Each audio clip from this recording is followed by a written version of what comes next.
I'll show you how you can monetize on TikTok. Before that, we're gonna say what the actual monetization program is. It's either the TikTok Creativity Program, it's in beta, or the TikTok Creator Funds. It depends on which region you are in. Now, there are a couple of requirements you need to do. You need to have a country in which the creative program is available, and you cannot use VPN or other similar tools. You have at least 10,000 authentic followers on the platform. You have at least 100,000 authentic video views in total. Your account on the platform is not a business account, and you are not an employee, officer, or a contractor of TikTok. And after that, you need to be in good standing of the terms of service and the community guidelines as well.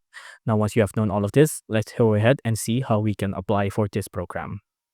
From your account, you want to tap on the three bar icon, and then you want to tap on Creator Tools.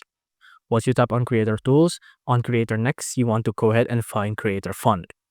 On Creator Fund, in here, you can go ahead and tap on Apply. On here, you can see you have to read this through, be at least 18 years old, 10,000 followers, all of those requirements. And then once you have all those requirements, you can tap on the button to apply.